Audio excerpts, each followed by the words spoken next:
back. This is Face the Nation. I start off the second round also with Damita Kumar Singh, Director General of the Public Utilities Commission of Sri Lanka. Damita, just prior to the break, you said something very interesting. You said that you all have given a few proposals to the Ceylon Electricity Board. However, a few were implemented, but the most important proposals were not implemented. My question to you is very simple. Does this proposals that were not implemented entail a price hike? The time starts now. Yeah, actually, now when you are looking at the cost, as I said earlier, we need to ensure that it's a fair cost. So for that, in that line, we have basically wanted CEB to do an independent audit on the energy purchases from various generators on real time. So that needs to be audited, and also to establish an account called bulk supply transaction account, which is in the methodology. And in 2013 a commission decision on the electricity tariffs, we have the commission has clearly stated CEB needs to fulfill these two conditions plus few more in order to get a price revision further.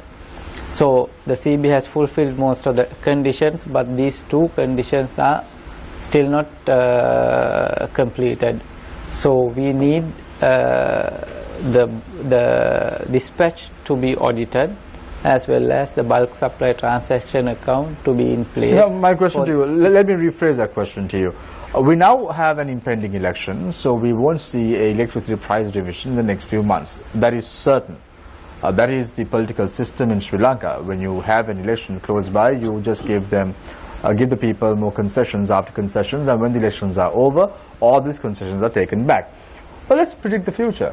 Given the current circumstances or situation at the PUSL, as with regard to the situation in Sri Lanka right now, do you think that there would be a price revision after the elections are over, maybe in February or even March? Or can we sustain ourselves in the next few years, sustaining losses after losses? No, I don't see any price revision within next few months, no. Next few months? Yeah.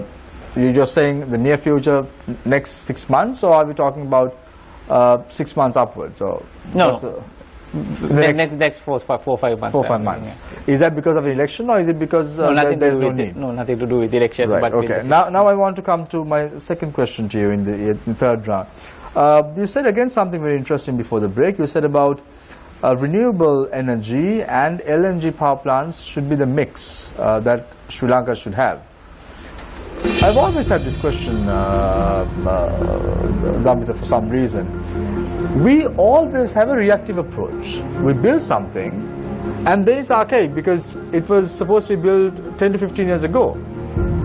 And now you are saying, as the Director General of the Public Utilities Commission, that coal is not the way to go. You did not say it in that language, but you meant that. You said that renewable energy and LNG should be the mix. What are we doing right now? We're wasting public's money, one thing. We are not having a proper plan for the future. What is the CEB or even the government doing right now? No, actually, Shamil, we have a proper plan. What is the plan? That is the generation plan 2018-2037, which is very clear.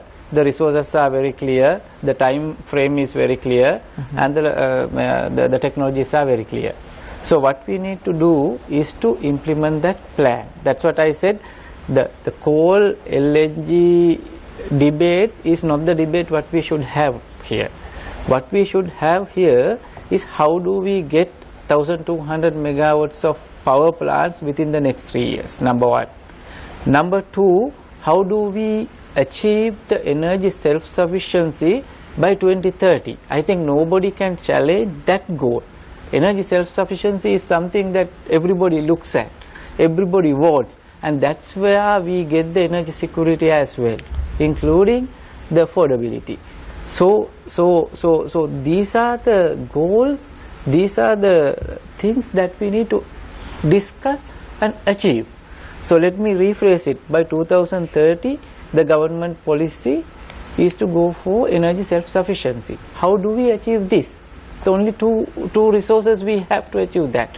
One is renewables, other one is mana gas. Otherwise, we have to have always imported fuels which will not yield to the energy self-sufficiency. Number one. Number two, that's a long-term goal. Short-term goal, we have to have about 1/3 of the plants which have been implemented over the last 50 years to be implemented within a period of 3 years. That's a challenge, but that has to be done. So how do we do it? What resources? How do we do it? So it's very clear. Now we have about 300 megawatts of diesel in the plan, about 300 megawatts of, not about 300 megawatts of natural gas plants, and about 500 to 600 megawatts of renewable plants for the next 3 years. So we have to quickly move forward and acquire these plants. That's what we should do. You said, Damita, before I move to Vidura, you said that this is not a debate about coal, nor is it a debate about renewable energy just now. My point to you is very simple. It's not a debate about all this. I agree with you completely. It's a debate about public's money at the end of the day. Exactly. We've spent so much of money putting up the North power plant, and it took nearly 7 years for us to do that. It's the opportunity cost that is involved. A simple student who is doing management would know that smart objectives are important: specific, measurable, achievable, realistic, and time-bound. And none of this is considered by anyone in the government, unfortunately. And you saying that 3 years is a target, we are going to do this. I'm trying to think, can we really do it? Or is it just another set of words? I believe it can be done, because I don't see any big issues if CB moves forward in procuring these plants. I don't see it, because the 300 megawatt natural gas plant is already tendered. I think it will be awarded pretty soon, right? So then we have to get about 250-300 megawatt diesel and about 500 to 600 megawatts of renewables. So renewables we can move forward quickly and tender and get. Now, as I said, the prices have come down. Even a 10 megawatt solar plant is now available below 12 rupees. Wind plant available at 12 rupees. If we take the scale, we can get these plants at very cheap prices. Coal, how much is a unit cost? The variable cost that was submitted to us by CEB was 1168, but it does not include the capital cost, nothing but running just cost. Variable cost. Yeah. Right. Thank you very much, Damita, for your thoughts in the third round. I now move to Vidura. Vidura, there is so much of talk about coal, and there are many advantages with regard to coal as well. It's Really? there are issues with regard to its setting up. It's long-standing. The only unfortunate thing in Sri Lanka is that when a power plant goes off, it goes off for nearly 2 days to restart operations, and that is taking a toll on the Sri Lankans at present. We now have clean coal as well. Won't this help us in any way, or is it, must we really move towards LNG plants at the moment? When this whole clean coal debate came in, I tried to figure out what this was, because it seemed an alien concept. Because coal by definition as a fuel is dirty, so somebody seems to be washing it really, really hard. I mean, Wikipedia claims clean coal is an oxymoron that is created by the industry to, just look it up. The Wikipedia entry is called pollution prevention technology or something like that. What is generally, so even the term clean coal even existed during the time of Second World War, right? The idea was not clean, it was cleaner, right? So it's not as black as that. That's the definition. The current conversation about clean coal rests on two different components. One is called high efficiency, low emission technologies, HELE for a standard phrase. And the second one is what's called carbon capture and sequestration, CCS, right? So there are two things. One is, if you look at Norachola coal power plant, it runs at about 34% efficiency. High efficient coal power plants run significantly more efficient. Then the second one of the biggest problems in coal is also because it has the highest carbon emissions per energy unit generated, right? So you need to reduce that, and to reduce that you have to capture and take away carbon. So these two technologies combined is what is industry calls as clean coal. Nobody else calls it clean coal. So let's look at what's going on now. So there is a CB and the ministry went on a study tour to Japan. They actually originally planned the study tour to look at LNG infrastructure, but suddenly they also decided, let's go and see some clean coal. Right now Japan doesn't have clean coal. It has high efficient power plants. And I believe the power plant they went to see was the one in Isago, which is one of the most efficient power plants. Just to say what the technology is, we are using what's called subcritical, then we have advanced subcritical, we have supercritical, we have ultra supercritical, and we have advanced ultra supercritical. So that's the real efficient technology. Now the problem is this, we go and see this really efficient technology, and what are we trying to put here? Advanced subcritical or supercritical, right? If you look at the CB's own terminology, it says eco-friendly high efficient coal power plant. It's the first time I've seen anywhere in the world a coal power plant is labeled as eco-friendly, right? So we go and say we want to do clean coal, we don't bring in the efficiency, we don't bring in carbon capture and sequestration, so how can this be clean coal, right? So we are being sold a lie. That is the truth, right? So the question we need to ask is that there were two power plants that they tried to do carbon capture and sequestration. Where are they now? One power plant I think cost $7.5 billion for carbon capturing, not working. Finally it's in US, and the utility said, please stop your nonsense and run this on natural gas.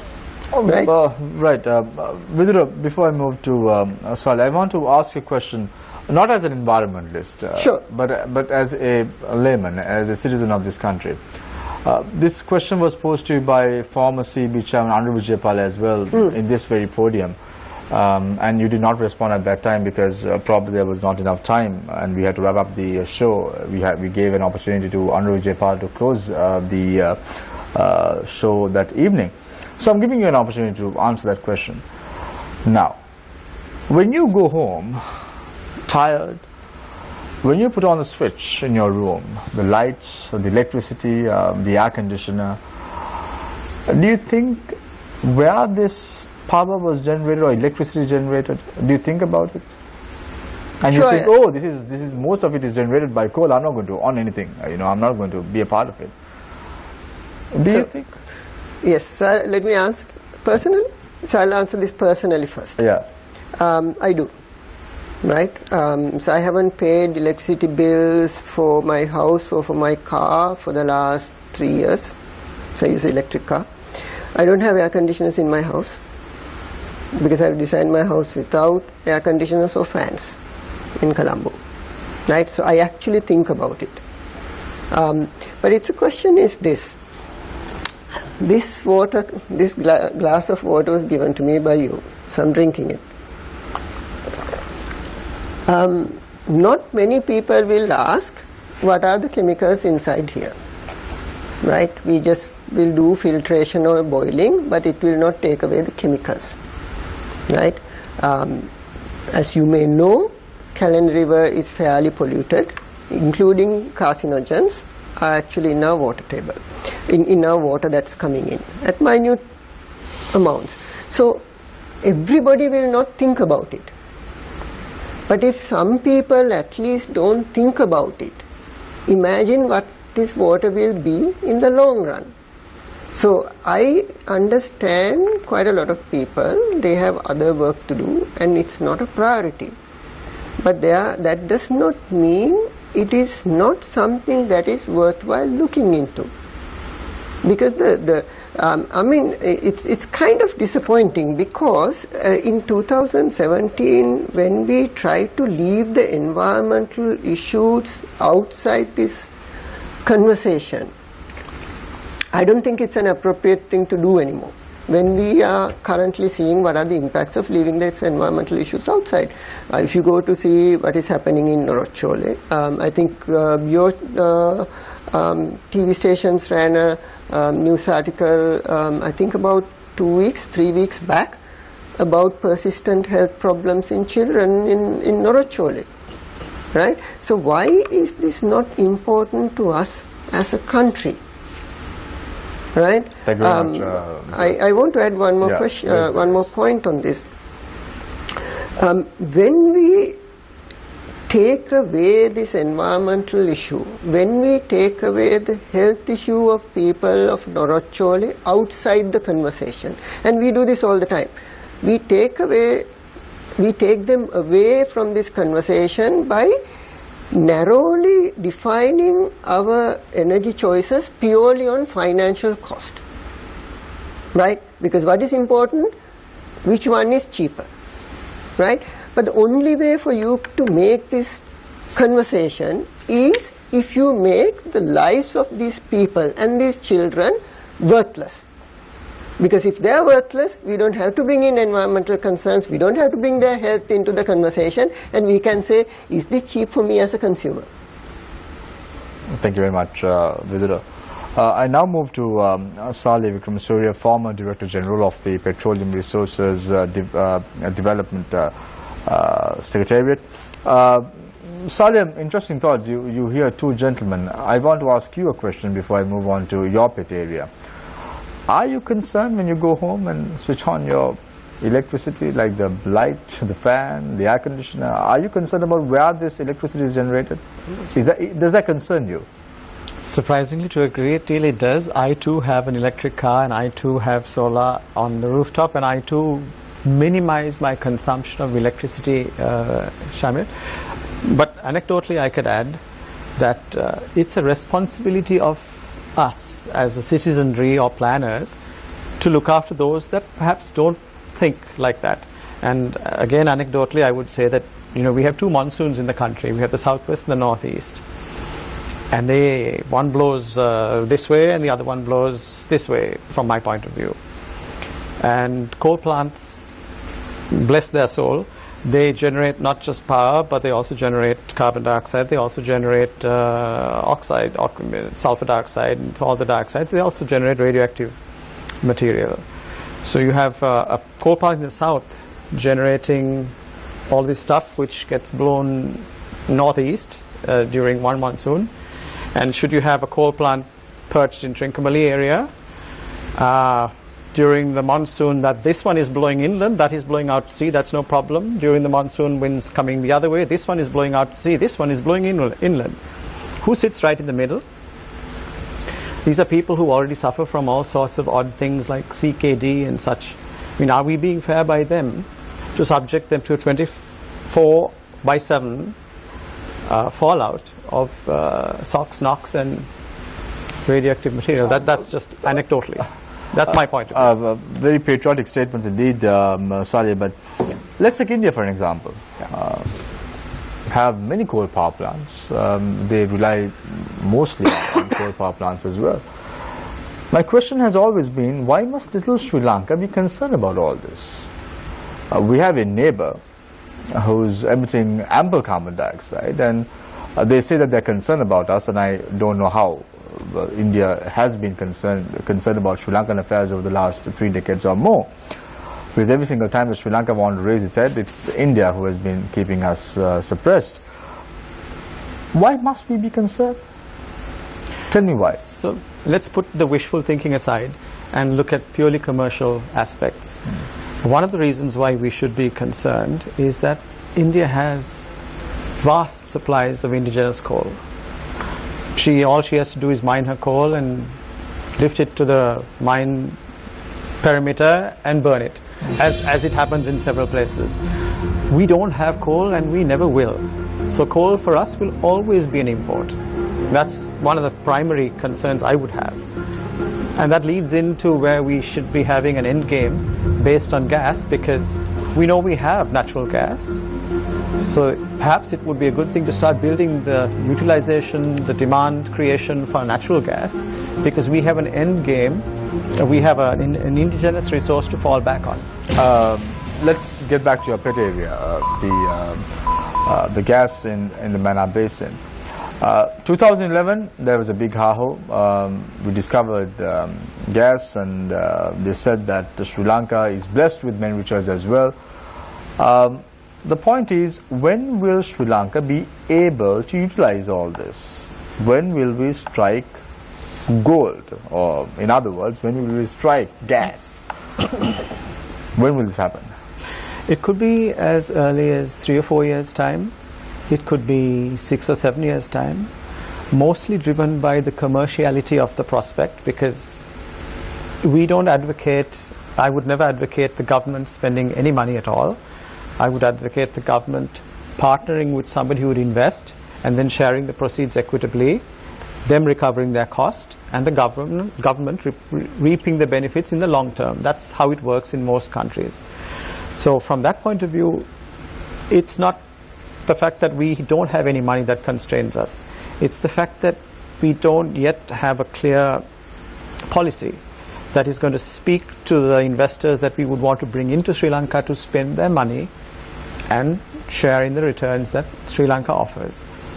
Because the policy that we currently have out there, it's more of a statement of intent. It's more of a manifesto. In reality, an energy policy, if it is to be used as a tool to generate investment, it must be smart, as you mentioned earlier on, Jamir. It must be specific, measurable, achievable, all of those things. It must be able to be used as a planning tool, and we are unconnected. Sri Lanka is unconnected. I'm only outlining the constraints. We are unconnected to the market. So let's say somebody comes out from outside and invests money in producing our gas. What then do they do with it? Whom do they sell it to, at what price, in what quantities? All of those things have to be encapsulated in a proper policy, which is actually a set of rules and guidelines of what can be done and what cannot be done, and connecting the resource with the market. So as soon as we do that, we will have a document to give to people who are prepared already to make the investment to produce the stuff. Thank you very much, Saleh Vikramasuriya, former Director General of the Petroleum Resource Development Secretariat. I open the floor for questions. Let's start off with Charita. Okay, thank you, Shamir. Mr. Vikramasuriya, now we have one of the highest electricity prices in the region, and a lot of economists say that it's blocking us from the economy being competitive. So, and on the other hand, demand for electricity and energy is growing, and there's uncertainty with the delays. So what will the overall impact be on Sri Lanka's attempts to sort of attract investors and boost exports and all this elaborate economic development plan that the government has with these delays in the system? Okay, I'll break that into a couple of parts, Charita. Damita will know more about me on how the pricing, the levelized price is decided per plant or per fuel source. But one thing is for sure, we do make a lot of industries uncompetitive by having high prices. There's no question about it. You're right, we do have regionally and even globally very high prices, and that is precluding us from value adding to so many different things. When people complain about why are we exporting minerals in their raw form, it's only because it's too expensive, if you like, to add value because of the high energy cost in Sri Lanka. That's just a simple example. We've lost the industries we had of ceramic, glass, steel, cement, because they're unsustainable at high prices. It's cheaper to import. So from that point of view, as long as we have a currently high pricing structure of electricity that renders certain things commercially expensive, it's going to be a barrier to investment, no question about it. But I was referring earlier to the investment in actually producing the energy itself, or the source that is going to reduce the cost of energy eventually. Why? Because it is not imported. It is a zero cost resource. It is indigenous. So eventually, once the capex is amortized and you're down to just the opex, which sustains underpins the cost, you would have a longer future of a lower cost. So it is worth incentivizing investment in that venture for the long term, which is why we have really looked at a 25-year window when making our petroleum energy forecasts, because otherwise we are constantly going to be faced by that initial barrier to entry, which is the initial high cost. You mentioned, Samira mentioned a cost on, you mentioned opportunity cost. Nothing is so true in this business. Every day of delay has a cost.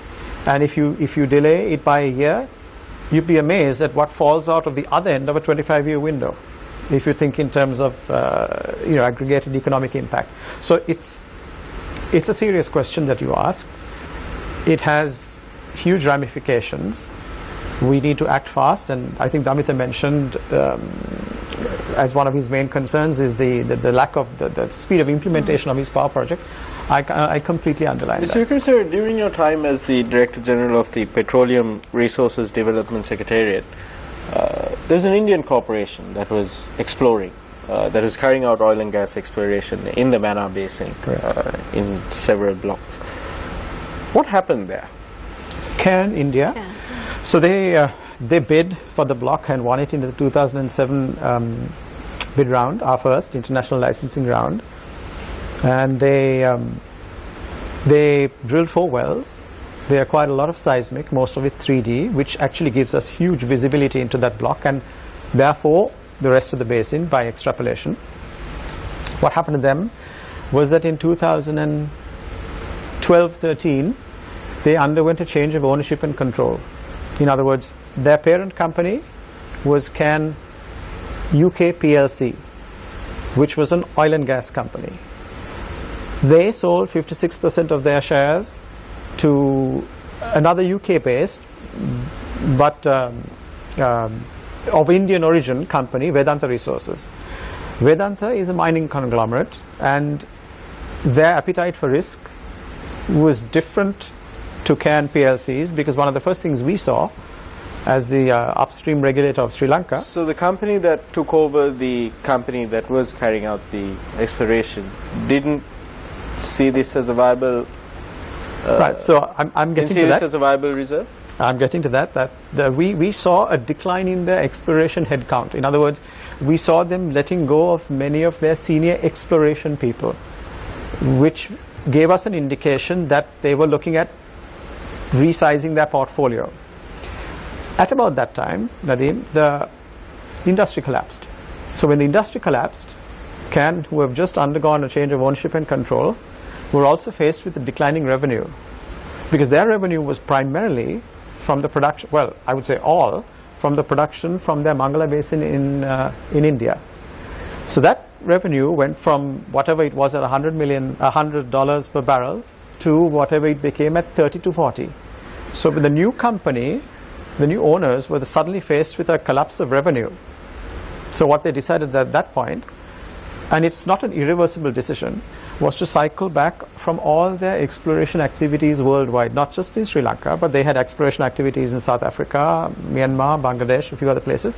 Everything was pulled back for them to focus in Rajasthan. So, as you mentioned, with the rise of fracking in the United States, for example, globally oil prices took a nosedive and came down to about $30–40.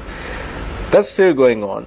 Fracking is still going on. Renewable prices are getting lower almost by the day. So doesn't that mean that the feasibility of tapping into this reserve in the Mannar Basin is also reducing day by day. It's a moving target. Absolutely. Technology disrupts. Now, the fracking technology not just reduced the cost base by increasing the supply, but it also took the supply to come from the source of the oil and gas formation rather than the reservoir. So it changed the paradigm completely. Similarly, here in Sri Lanka, we have this reduction of we have this reduction of price globally. It also brings certain advantages to us, because when you have a price glut, supply becomes, I would say there's an oversupply of goods and services. So along with the commodity price, if we were pure buyers, we would have had nothing but an advantage. But being potential investors as well, we also have an upside, because the cost of hardware, software, personnel, rig rates, everything has also dropped. So it's followed that down, it's scaled it down. So we certainly can still make a commercial case for it. On that subject, I'd like to come to you as the environmentalist. You're also in the corporate sector, so energy planning is a long-term affair. It's not something that you do for 3, 4, 5 years. You've got to think about 10, 20 years ahead. We're seeing, as I mentioned before, the declining cost of renewable energy sources, the ongoing fracking in the United States, in Canada, in other areas, which is keeping oil prices at a relatively low. It's fluctuating, but it's still not reached those highs of the past of about 5 years ago. In this backdrop, when we're carrying out our energy planning, when the CEB is coming up with its generation plans, how much weight should we be putting on dirty fuels, on fossil fuels? I think the CEB's generation planning process is fundamentally flawed, and I'll say what that is. Speak to CEB, what they will say is that we only use proven technologies. Now, what is proven as a technology is a question mark always. For example, I was at a forum recently where somebody said, a very senior energy specialist said, Tesla's battery systems are not proven. We have 129 megawatt hours battery system coming in the coal country in Australia. We have 20 megawatt 3 systems that's already up in California. We've got battery systems in Hawaii. We've got actually in one of the islands of Jaffna in Sri Lanka as well. So all the people driving Tesla cars in Colombo would sure. I mean, forget Tesla cars. The battery technology was actually properly perfected on hybrids. Right? I have a hybrid which is probably 10 years old by now. So this technology has been there for a long time. I think what we are underestimating at this point of time is the way these markets are going to disrupt themselves, right? And in a way, CEB has a interesting dilemma, because unless they get out of this centralized generation, transmission, distribution model, which is outdated, it's outlived its time. The CEB as a business is going to collapse, right? It's going to be killed by distributed technologies, renewables, and battery storage. There is a very serious terminology called grid defection, right? When will people start going off the grid, right? And depending on the pricing of the renewables and storage and the grid pricing, it happens. It's nothing that you can do can stop it. So you as a CEB as a business has to evolve itself to adapt to this situation. But one of the main problems that developing countries face is accessing advanced technology. That's not true. When it comes to... That is absolutely not true. So I'll give you a good example. If you look at mobile technology, that's consumer electronics, though. Oh, it's in every field. It's in every field, so long as gatekeepers don't block the doors. That's the difference, right? Sri Lanka is increasingly using mobile technology for everything from farming to fishermen. It's been used widely, right? And we didn't wait until somebody from America came and did a technology transfer to us, right? You know, and in light to So you're saying free market energy? It's already happening, right? You know, the funniest part of it is this: if we build a solar system, we bring the best-in-class technology. If we bring wind, we bring best-in-class technology. If we bring gas, we bring best-in-class technology. Only if we build coal, we will not bring best-in-class technology. That's the only stopping point. So in future generation planning, you're saying that we need to completely disregard old fuels?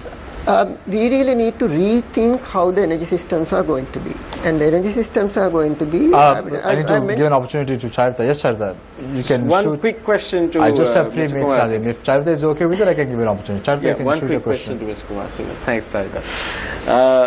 You just heard Vidra say that the CEB, if it continues with this current plan of, you know, with its current sort of grid system, that it is facing collapse, that it will collapse. Do you agree? Actually, if you look at the development in other technologies, especially the battery technologies, as Vidra pointed out, and the renewable energy pricing coming down, the moment the battery renewable energy combinations becomes lower than the grid price, naturally people will move away into the cheap option. So the day it happens, you can get. So the already indebted CEB will start losing its customers as well. If they continue in the current business model, that's it. Because as a utility, you need to reinvent yourself. Now, by 2030, the government has a vision to be self-sufficient in energy, self-sufficiency in energy. And do you see the same level of political will to move away from coal to more environment-friendly sources? Do you see the same level right now, or is the interest deteriorating? I think there is a lot of people in the government who actually understand coal is not a good option for Sri Lanka. Not only because of its pollution level, but it's also public acceptability has declined throughout the years. This is our understanding. But still there are the people who are continuing to go down this path, and we see it as a conversation that will not, I mean, it's not going to die down. It has not died down in any country in the world. So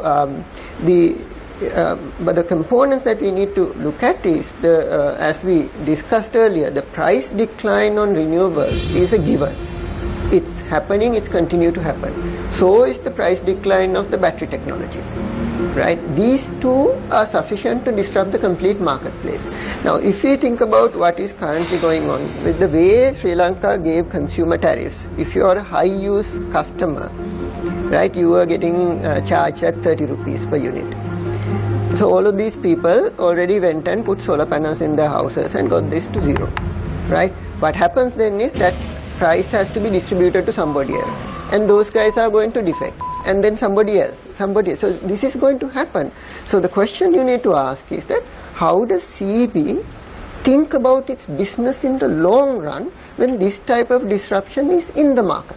Vidra, you said that the CEB has got its power generation plan fundamentally flawed. Am I right? Sure. What about the Public Utilities Commission of Sri Lanka? Have they got their plans right? They also have a long way to go, because we have to change our planning methodology. Right, okay. I want to interrupt you for a second there. Now, you've got your plans all wrong. You all have a long way to go. And whatever you were saying about electricity planning and all that, Vidra is saying that's not the way to go. If so, what's the way to go? No, what I think is that, as I said, we have to have energy security. Whatever the planning, the final goal is energy security. Energy security is basically availability, affordability, acceptability, accessibility, all four. So if we are to go to 2030 on a secure energy future, then we have to go for the energy self-sufficiency. That is the best way. I am not saying it's the only way, but that's the best way. Vidra is not your friend, easy. I have been known to him for some time. So I thought that was a very soft way of saying they have a long way to go, but you want to say that they are also fraudulent, they also don't have any proper thinking. Can I just add to that? Very quickly. In the last decision on generation plan, one thing PUCSL said was they asked CEB to create a scenario with 60% renewables by 2030. Right? So, a scenario, it's not to make, I think that's how you framed it. Because that's the piece of thinking that has to be brought into this equation. Right? And I'll give you a very good example on how disruption could have I'll give you 20 seconds. Sure. We brought in emergency diesel power. Right? It's probably costing about 60 rupees per unit. We could have brought solar plus Tesla storage to do the same work at the same cost or lower. Right? That's technology. That's accessible technology, and we didn't do this because we are still stuck on a diesel-based generation. But before I go, I want to pose a quick question to Saleh as well. Saleh, on the 14th of December 2016, when you were part of the Petroleum Resources Development Secretariat, your minister went and signed an agreement with US-based IHS Energy, one of the world's largest energy consulting firms. Have you been able to attract any potential investor through this firm? Yes. Go ahead. This firm has guided us into the market for the repositioning of the block that Can left us with, M2. That's block M2. M2. And that process started in December, of course. Really, it went to the market in March because of some background due diligence on our side. And yes, we've got I wouldn't say a long list, but a short list of 7 or 8 companies that have expressed interest in talking about the M2 block more with us. They're still not certain. Is it a bidding process, or what's this process like? So it will come to that, but initially it's an exploratory process as to how to match their interest with our market and our opportunity. Eventually it will crystallize into a form of bidding document, a tender. But there are half a dozen at least companies who are still talking to us. I'm posing this question to you because it's been a secret so far. It's been under the wraps. I don't know why. Yes. So it will be made public, and people would get to know as to which companies are coming across, what would be the profit sharing method like. All that is transparent. Yes. Now, in the past, the production sharing agreement is on the web. Right. The reason it's confidential is because these are highly sensitive commercial discussions. Oil and gas is a competitive industry. So who are together in one project in this part of the world are competitors in another project in another part of the world. So we like to keep Chinese walls between our discussions. Therefore, we don't talk in public about who they are and what we talk to them about. Thank you very much, Saleh, for your thoughts as well. I'm going for a quick commercial break. When we come back, it's the final round. Stay connected. Stay with Face the Nation. We'll be right back.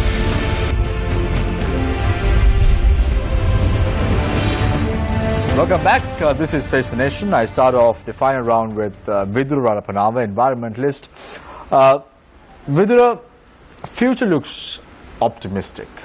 We can't be pessimistic about the future because you never know what's going to happen in the next few years.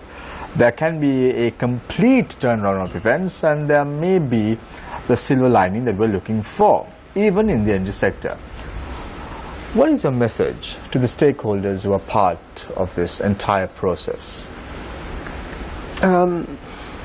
I wish I could be as optimistic as you are, but my sort of pessimistic approach to this is not coming because of anything to do with energy.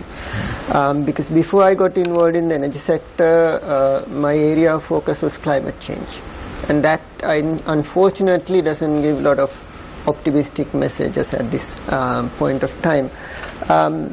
I think just to also picking up on the earlier conversation, I think Damita can answer whether we are, compared to the rest of the region, whether we are expensive or not.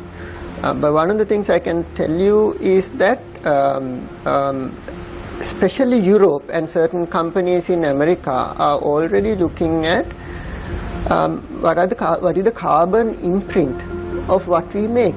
So if we are going to rely on a development that is primarily export driven, focusing purely on something like energy cost, I would argue is not sufficient. To give you an example, in the apparel industry, by next year quite a lot of apparel manufacturers will be ranked based on their emissions intensity, right? So how we produce energy in the medium to long run will also have impact on who we are as a nation, what goods and services we can sell to other parts of the world.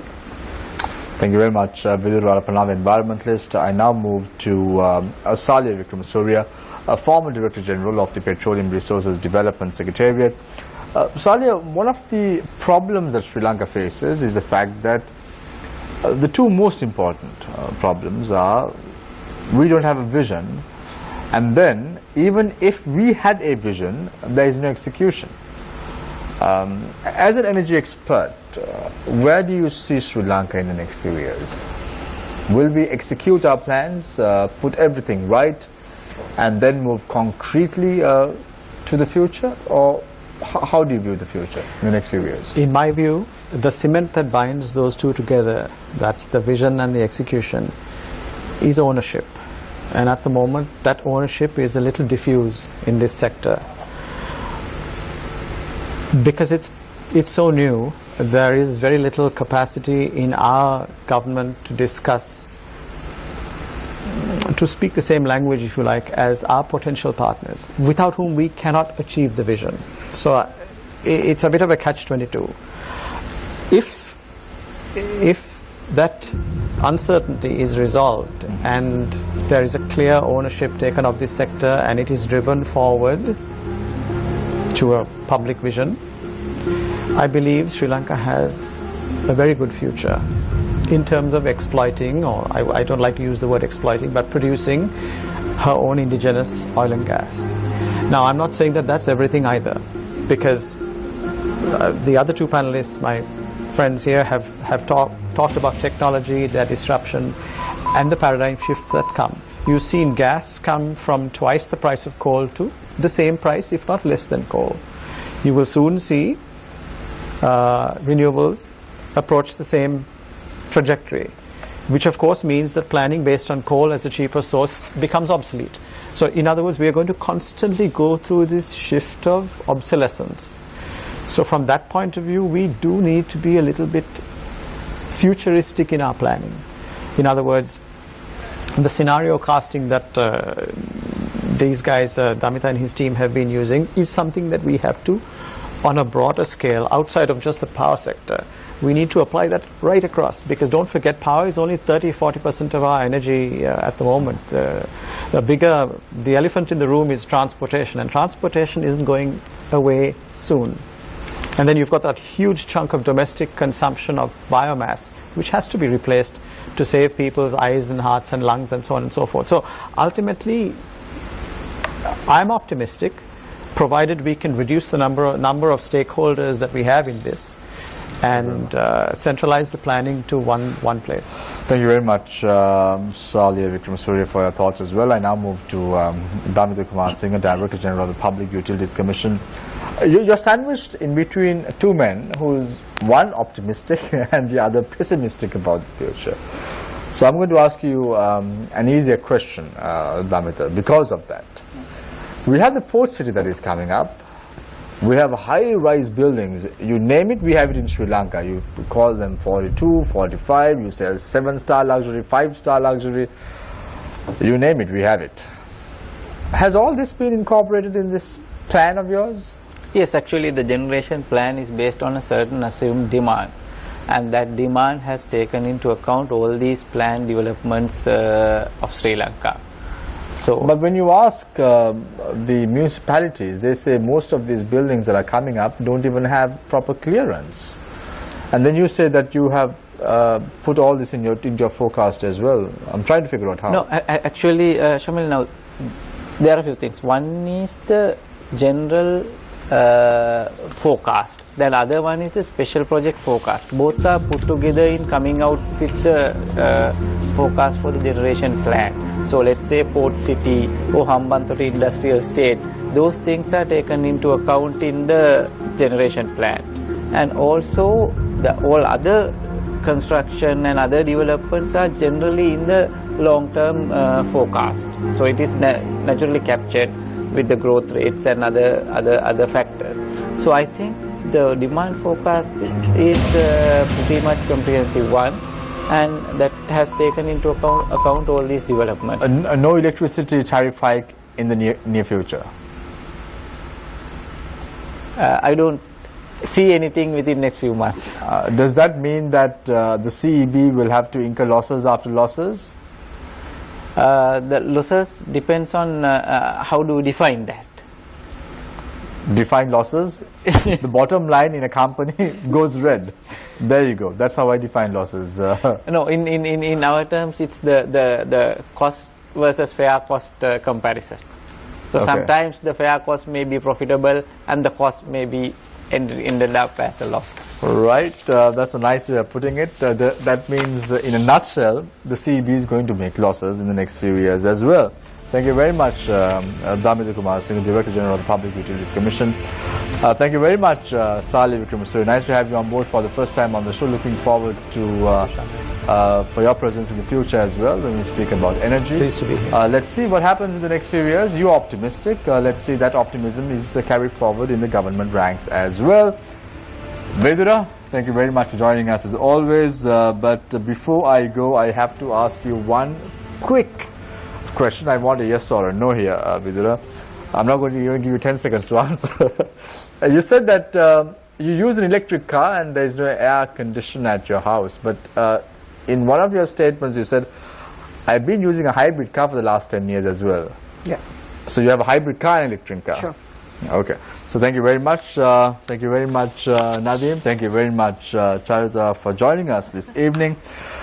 At the end of the day, there has to be optimism. This is Sri Lanka. This is where we live. We have to be patriotic about how we do things. But the most important thing is execution. There can be a vision. If you don't execute, you will be in the same place. Tonight I'll leave you, as I always do, with a quote. Man is still the greatest miracle and the greatest problem on earth. Take care and good night.